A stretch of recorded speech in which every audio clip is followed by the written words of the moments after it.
네, 여러분 안녕하세요. 업무녀TV의 박성훈입니다. 안녕하세요, 황수빈입니다. 와, 역대급 무더위가 물러서고 이제 정말 선선한 가을 바람이 불기 시작했습니다. 네, 이제 정말 가을이 왔음을 느끼게 되는데요. 성훈 씨께서도 얼마 전에 가을 분위기 한번 내보려고 사진 하나 올리셨더라고요. 아, 부끄럽습니다. 근데 이게 보라는 사진은 안 보고 제 머리 크기에만 관심을 갖더라고요. 저도 큰 대두밖에 눈에 안 들어오더라고요. 그리고 대가리 크신 거 누구 봐도 잘 아시잖아요. 이게 다 제 귀여운 얼굴을 많은 분들에게 보여드리고 싶어서 일부러 키운 겁니다. 근데 수빈 씨는 오늘 그 거지 발사계 같은 힙합 바지 안 입고 오셨네요? 네, 오늘은 성훈 씨의 머리 크기만큼이나 풍성한 주제들이 준비되어 있죠? 네, 첫 소식은 우리 미모의 송예지 씨가 준비했습니다. 네, 저는 요즘 아침 수업 때문에 많은 고생을 하고 있는데요. 혹시 성은 씨와 수빈 씨는 이번 수강 신청 성공하셨나요? 학교가 저를 정말 싫어하나 봅니다. 이번에 완전 박살났습니다, 저는. 성훈 씨 그거 아세요? 전 수강 신청한 대로 다 붙었어요. 네, 사실 저는 이번에 2과목이 떨어졌었는데요. 이건 약과였습니다. 이번에 5과목이 떨어졌다는 학생의 제보를 듣고 수강 신청을 낱낱이 파헤쳐 보았습니다. 영상 보시죠. 천고마비 계절의 가을. 스쳐가는 바람에도 가을 내음이 물씬 풍기는 9월의 어느 날. 새학기를 시작하는 학생들의 설렘과 기대로 가득한 이곳 대학 캠퍼스에 울분이 가득 담긴 소리가 들려온 것은 오후 3시경의 일이었다고 합니다. 국제관 지하 테라스였는데 제 친구를 기다리고 있었거든요. 근데 술 냄새가 나서 돌아보니까는 한 사람 만취해가지고 아예 거기서 사람들한테 시비 걸고 난동 부리고 친구들인가 와서 막 말려도 전혀 통제가 안 돼서 무슨 일인가 했죠. 9월 24일 오후 3시경 소리가 들려온 곳은 여느 때와 다름없는 국제관 야외 테라스였습니다. 술에 취한 듯 한 남성이 비틀거리며 들어옵니다.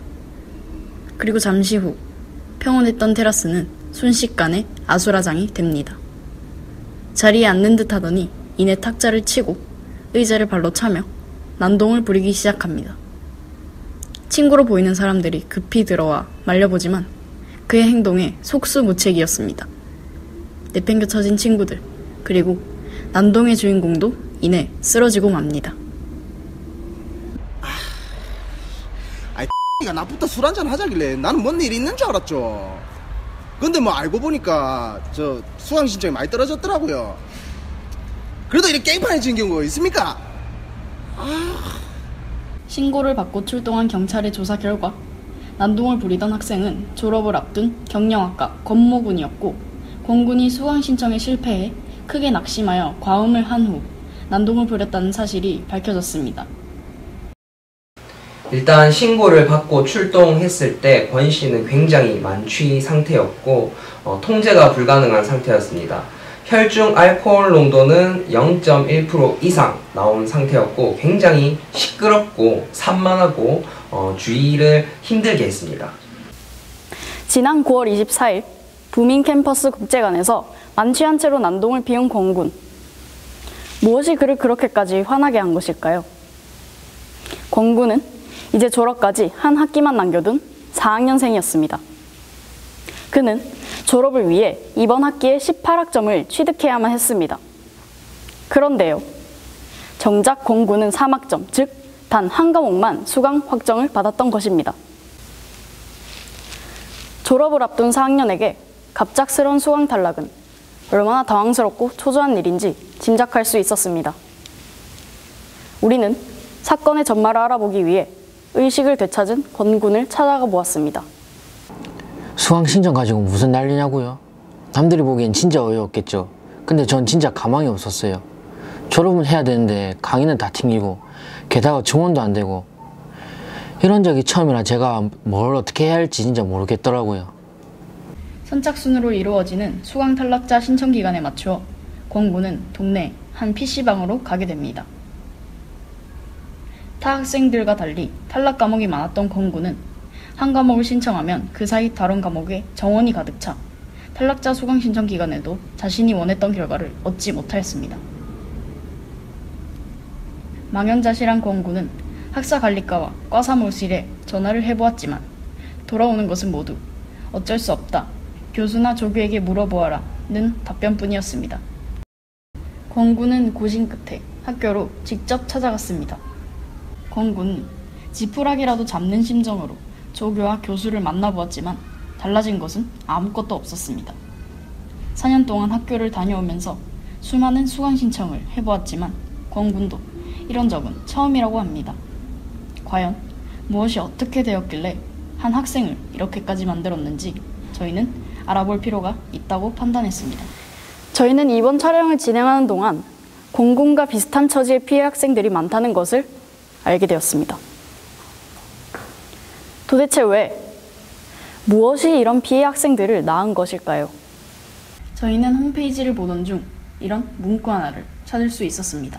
이번 2016년도부터 야간 강좌 학생이 주간 강좌를 제한 없이 신청할 수 있다는 내용이었습니다. 무언가 의문점이 생긴 우리는 학사관리과의 전화 연결을 통해 이와 같은 내용을 들을 수 있었습니다. 학사관리과 박종호입니다.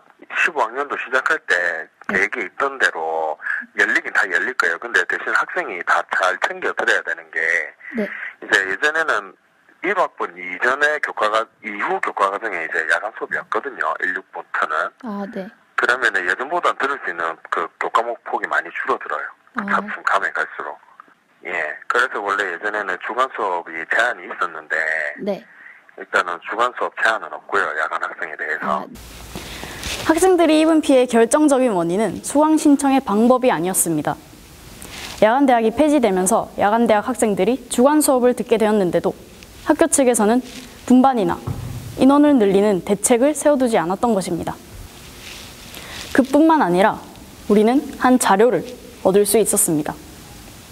바로 동아대학교의 수강 신청 분반 기준이 나와 있는 자료입니다. 일반 학생들은 볼 수 없지만 어렵게 입수할 수 있었습니다. 인문사회 계열의 경우 이론 과목에 전공과 교양에 있어서 80명 이상일 때는 분반을 하도록 규정하고 있습니다. 경영대는 복수 전공생과 전과생, 그리고 야간대학 인원까지 수용해야 할 인원이 가장 많은 단대입니다. 따라서 경영대는 수강 신청 관련 피해가 클 수밖에 없었고 저희는 경영대학 학생 중 한 명을 만나보았습니다. 총 20학점으로 7과목 신청했는데 그중에 6과목이 떨어지고 제 주변의 경영학과 친구들 기본적으로 3개는 떨어졌고요. 그래도 비싼 등록금 주고 수업 듣는 건데 원하는 수업 못 들어서 정말 아쉽습니다. 수강 신청으로 인해 피해를 입은 학생은 경영대학뿐만이 아니었습니다. 인터넷 강의를 포함해서 7개 중에 4개가 떨어졌죠. 또 저희 과는 입력 시간표랑 실제 시간표랑 또 다르니까 그 사이에서 맞는 시간표를 찾는 게 좀 힘들었고 저처럼 수강 신청 떨어진 사람이 한두 명도 아닐 거고 그리고 또 앞으로 이런 일이 안 생길 거란 보장이 없기 때문에 좀 무섭고 수강 인원을 늘린다거나 아니면 좀 대체할 수 있는 과목을 좀 많이 만들어줬으면 하는 바람이 있습니다. 그리고 저희는 현재 과 사무실에서 근무하고 있는 한 조교를 만날 수 있었습니다. 특히 올해 들어서 이제 야간 대학에 대해서 얘기가 나오는 것 같은데 이제 그 이유는 동아대에서 야간 대학을 없앴기 때문에 이제 야간대 신입생들이 더 안 들어오고 앞으로는 야간 강좌 자체가 없어질 거예요. 이제 근데 그렇게 되다 보니까 기존에 있는 야간 학생들을 졸업을 시켜야 되는 문제가 있는데 그래서 이제 학교에서 야간 학생들이 들을 수 있는 주간 학점 제한수를 풀어버렸어요. 그래서 야간 학생들이 주간 수업을 더 많이 들어오고 그렇게 되다 보니까 주간 학생들하고 야간 학생들하고 뭐 보이지 않는 경쟁을 하다 보니까 이런 수강 신청 대란이 더 일어났다고 생각을 하는데 이런 문제를 해결하기 위한 가장 큰 방법은 수업을 많이 개설하는 거죠. 근데 수업을 개설하는 게 돈이 연관되어 있기 때문에 학교 입장에서 그 돈도 무시할 수 없는 거거든요. 궁극적으로는 학생 수를 유지하면서 과목 수를 줄였기 때문에 이런 문제가 발생을 했거든요. 그래서 이제 과목 수만 늘릴지 학생 수도 줄일지 이거를 재정적인 입장과 교육적인 입장을 잘 고려해서 동아대가 앞으로 풀어야 될 숙제가 아닐까 생각됩니다. 이번 취재 기간 동안 여러 명의 피해 학생을 만나보았습니다. 수강 신청은 매 학기마다 논란의 중심이 되고 있지만 학교 측에서는 논의의 대상조차 되고 있지 않습니다. 특히 이번에 인터뷰를 한 학생들이 공통적으로 말하는 것은 과연 기준대로 수강 신청이 공정하게 되고 있느냐 하는 문제였습니다. 분반에 대한 기준은 있지만 그 기준이 전혀 지켜지지 않고 있으며 야간대학 폐지로 인해 주간대학 수업이 늘지 않았다는 점, 그 피해는 고스란히 학교의 주인인 학생들에게 돌아가고 있습니다. 그런데 말입니다. 지난 8월 새로 취임한 한석정 총장은 이렇게 말했습니다. 교육 중심 대학으로의 방향을 확고하게 잡겠습니다. 교육을 우선시하는 정책, 즉 교수진의 강의 역량 강화, 우수 교강사의 발굴, 그리고 교육 환경의 질적 개선을 통해 교육의 만족도를 높이겠습니다. 한석정 총장은 교육 환경의 질적 개선을 통해 교육의 만족도를 높이겠다고 약속했습니다. 수강 신청 개선은 교육 환경 질적 개선을 위한 첫걸음, 신호탄이 되어야 될 것입니다.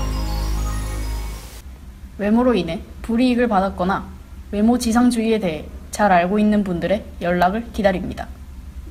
네, 잘 봤습니다. 이제는 이런 피해 학생들이 더 이상 생기지 않기를 바라겠습니다. 저는 딱히 수강 신청을 떨어져 본 적이 없어서 사태가 이렇게 심각한지 몰랐었습니다. 네, 다음 소식은 우리 서울 사람 우리 정영웅 씨가 준비했습니다. 나 영웅, 대한민국의 영웅. 네, 저희는 올림픽 영웅 고 손기정 선수에 대해서 취재를 해보았습니다. 박성흠 씨, 손기정 선수에 대해서 얼마큼 알고 계시나요? 손기정 선수라 하면 진짜 노답이네요. 손기정 선수는 일제강점기 마라톤 금메달리스트잖아요. 알고 있었어요. 네, 맞습니다. 하지만 보통 사람들은 손기정 선수에 대해서 여기까지만 알고 있습니다. 저희가 준비해온 영상 보시고 손기정 선수에 대한 많은 정보 가져가시길 바라겠습니다. 영상 시작! 리우에서 한국 양궁의 금메달 행진이 계속되고 있습니다. 금메달 소식이 닷새 만에 다시 날아들었습니다. 기적의 금메달을 따냈습니다.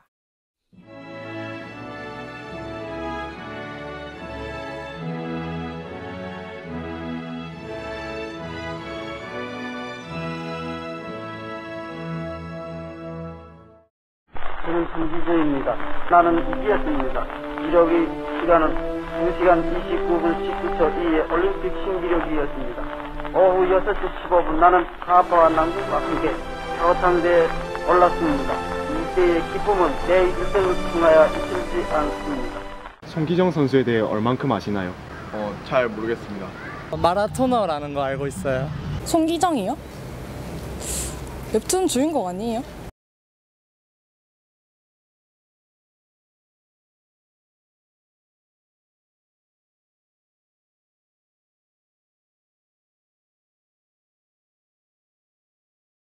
암울했던 일제강점기 시대 우리 민족에게 꿈과 희망을 줬던 손기정 선수는 1912년 신의주의 가난한 가정에서 태어났습니다. 저는 손기정 선수 외손자고요. 손기정 기념재단 사무총장으로 있는 이준승이라고 합니다.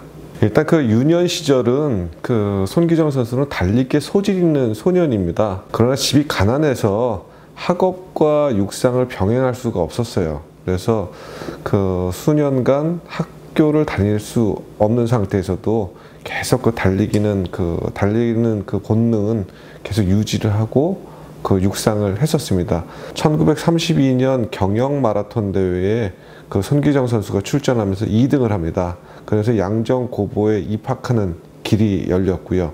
그러면서 본격적인 학업과 선수 생활을 병행하게 됩니다. 양정고등보통학교에 입학한 손기정 선수는 마라톤을 비롯한 장거리 경주에서 두각을 나타내기 시작하였습니다. 월등한 실력의 손기정 선수는 남승용 선수와 같이 베를린 올림픽에 참가할 수 있었습니다. 1936년 베를린 올림픽에서는 사실 그 조선인 2명이 출전하기 어려웠었던 환경이었습니다. 손기정 선수는 1935년 11월 3일 날 그 메이지 신궁 대회라는 이제 우리나라로 말하면 전국 체육대회입니다. 이 대회에서 공인된 세계 신기록 2시간 26분 42초로 우승을 하게 되고요. 이 대회는 베를린 올림픽 1차 선발전을 겸하고 있었습니다. 이러다 보니까 일본에서는 문제가 생긴 거예요. 대회 17일 전까지 올림픽에 출전할 선수를 확정하지 않아요. 7월 22일 날 베를린 현지에서 30km 시합을 다시 합니다. 그렇게 하면서까지 조선인 한 명을 떨어뜨리려고 했었던 거예요. 근데 그 시합을 30km 시합을 하면서 일본 그 선수단이 또 어떤 계획을 세웠냐면, 일본 선수는 그 코스 안에 공원이 있는데 그 코스를 가로지르는 것, 그 거리를 단축시켜서 일본 선수가 손기정, 남승용보다 더 앞서서 들어오게 하는 그 계획을 세웠지만, 일본의 그런 그 상황도 손기정, 남승용이 이겨내면서 사실 그 이제 베를린 올림픽의 그 출전은 일본 사람들은 정정당당하지 못했고, 조선인 선수들은 본인들의 그 실력에 의해서 그 출전권을 쟁취했다라고 보는 게 맞을 것 같습니다. 베를린 올림픽 마라톤 경기 당일, 올림픽 스타디움에는 세계 정상급 56명의 마라토너들이 자리했습니다. 손기정 선수도 그 가운데 한 명이었습니다. 언덕에 달리니 우리나라 일장기가 나를 응원하여 주기에 보이었습니다. 큰 과함을 듣는 소리에 1층도 나는 용기를 내었습니다. 두 번째 언덕에 도달했을 때도 역시 이곳에 나를 응원하여 주는 우리나라 일장기를 날리고 일으켰습니다. 나는 무의식 중에서 죽을심을 다하여 더 뛰기 시작하였습니다.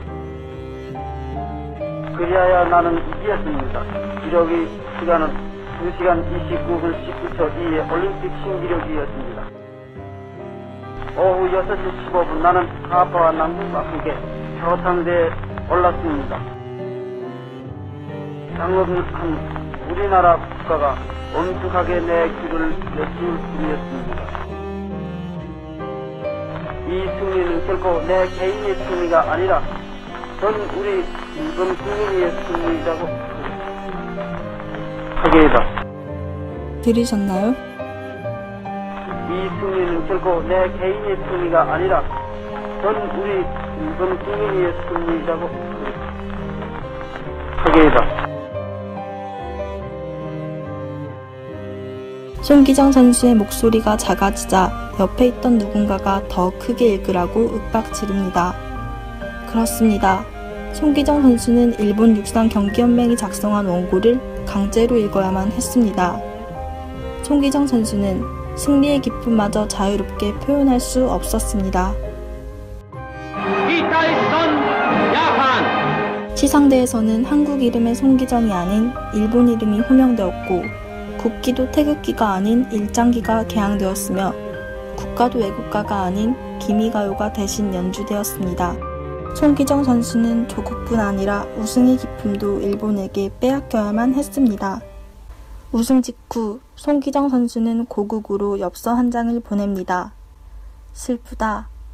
단 3글자 뿐이었습니다. 저희는 이를 주제로 칼럼을 쓴 서혜성 씨를 만나봤습니다.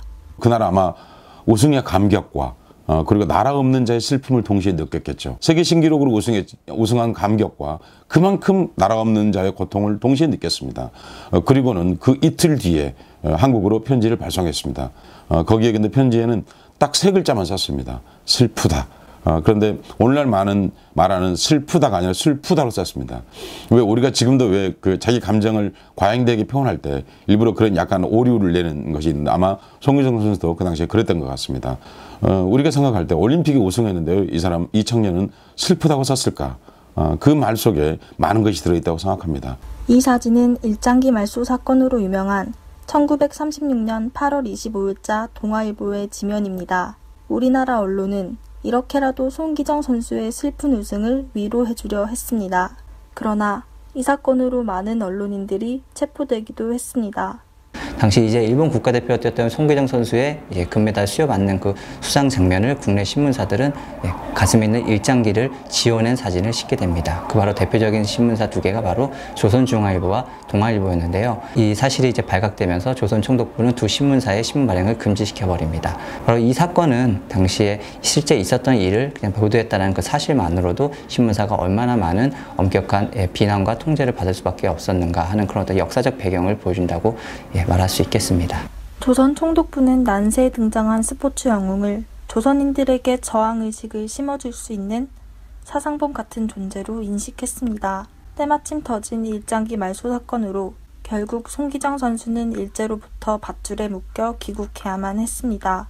송기정 선수가 여의도 공항에 도착했습니다. 여의도 공항에 도착했을 때 아무 환영객도 나오지 않았습니다. 그리고 활주로에 내려섰을 때 사복을 한 일본 경찰 2명이 양쪽에서 팔을 끌고 연행을 했습니다. 그러니까 환영을 받은 게 아니라 연행을 했고 나중에는 전차를 타고 다닐 때도 집에서 외출할 때도 일본 순사가 다 따라다녔습니다. 송기정 선수는 일본의 엄중한 감시 때문에 마라톤을 더 이상 할 수 없게 되었습니다. 그러나 지도자로 변신한 송기정 선수는 다시 한번 마라톤으로 민족의 가슴을 뜨겁게 적셔 주었습니다. 손기정 선수의 지도를 통해서 보스턴 마라톤 대회에서 2번 우승을 하기도 했었습니다. 그리고 또 올림픽에서 4등, 아시안 게임에서 우승, 이런 선수들을 계속 육성해내는 어떤 지도자로서의 그 모습에서도 최고의 선수였다고 생각을 하고요. 1988년 서울올림픽 손에 성화를 든 백발이 성성한 마라토너는 마치 3살박이 아이처럼 기뻐하며 달렸습니다. 송기정 선수는 비로소 태극기를 당당히 가슴에 품은 진정한 대한민국의 마라토너가 되었습니다. 그러나 베를린 올림픽 80년이 지난 현재에도 국제올림픽위원회 IOC 홈페이지에는 송기정 선수의 국적이 여전히 일본인으로 등록되어 있습니다. 일단 IOC의 입장은 그렇습니다. 손기정 선수만 예외일 수 없다라는 겁니다.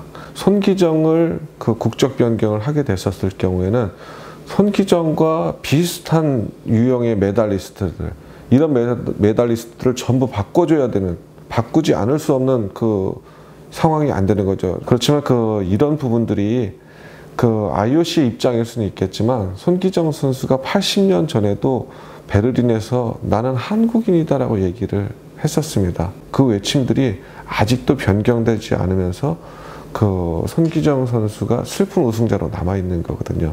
IOC가 리우 올림픽에 난민팀이 참가할 수 있도록 허용한 것은 송기정 선수와 같은 슬픈 우승이 반복되지 않기 위함이었습니다. IOC는 그동안의 고정관념을 리우 올림픽에서 깬 만큼 경제성의 원리에서 벗어나 송기정 선수의 소원을 이루어졌으면 합니다. 조금 힘들고 이제 조금씩 어려워지는 과정 속에서도 자신의 맨 처음에 그 의지를 지켜나가는 사람들, 그런 사람들의 역사에 살아 있었고 그런 사람들이 있었기 때문에 또 지금의 저희가 있고 지금의 저희는 또 그런 사람들의 교훈을 받아서 저희의 굳센 의지 같은 걸 지속적으로 이어나가야 되지 않을까라고 생각합니다. 일제강점기 시기에 손기정 선수의 우승의 의미가 젊은 세대들이 잘 기억을 해줘야 된다고 생각을 하고요. 또 손기정을 접하면서 젊은 세대들이 손기정처럼 준비하고 도전하고 이런 모습을 통해서 본인이 가고자 하는 분야에서 또 다른 손기정이 될 수 있기를 바랍니다.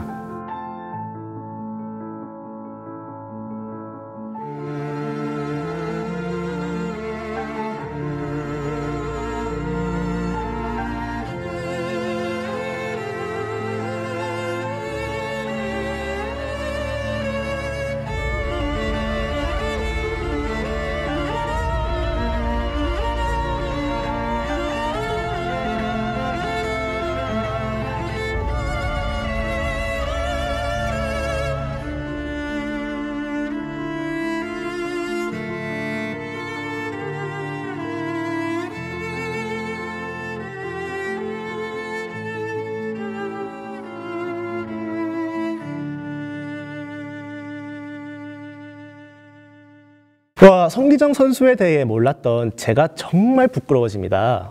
저도 이렇게까지는 자세히 알지 못했는데 좋은 영상 감사합니다. 네, 저희가 준비한 소식은 여기까지입니다. 수빈 씨, 오늘 하루 어떠셨어요? 네, 저는 정말 유익하고 좋은 시간이었습니다. 근데 다음부터는 성음 씨 말고 좀 더 멋있는 사람이랑 하고 싶네요. 저도 충분히 멋지지 않나요? 그리고 저도 수빈 씨 말고 좀 더 예쁜 여성 MC하고 같이 하고 싶은데요. 그럼 다음엔 꼭 예쁜 여성분이랑 하세요. 장난이에요. 예, 알겠습니다. 저희는 다음 시간에 또 찾아뵙겠습니다. 시청자 여러분, 행복하세요.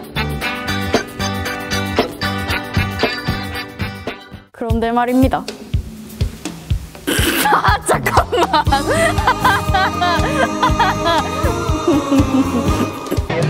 야, 모이라 서로 하면 사진장 찍어야지. 야, 꺼져. 그거 하나? 동영상이다.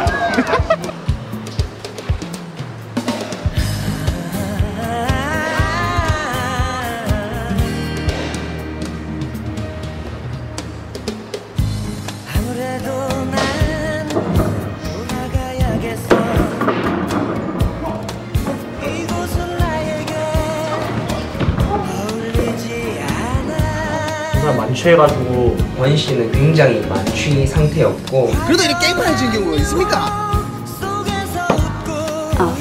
이거 지금 넘기면 안 돼요. 졸업을 앞둔 뭐였지? 그는 이번 다시 왜 말이 꼬이지? 여기서 기억 안 나요. 미치겠다. 잠깐만, 뭐지? 잠깐만요. 수강 신청이 안 보여요. 이거 좀 성음 씨의 머리 크기만큼이나 풍성한 주제들이. 와, 송기정 선수 대 오, 진짜 노답이네요. 올림픽. 오, 진짜 노답이네요. 일제강점기. 일제강점기. 혹시 수빈 씨와 성음 씨는 왜 웃으세요? 왜 웃으세요? 나 영웅, 대한민국의 영웅. 네, 저희는 하지만 대한민국 사람들은 좋았는데. 네, 저희는 송기정 써요.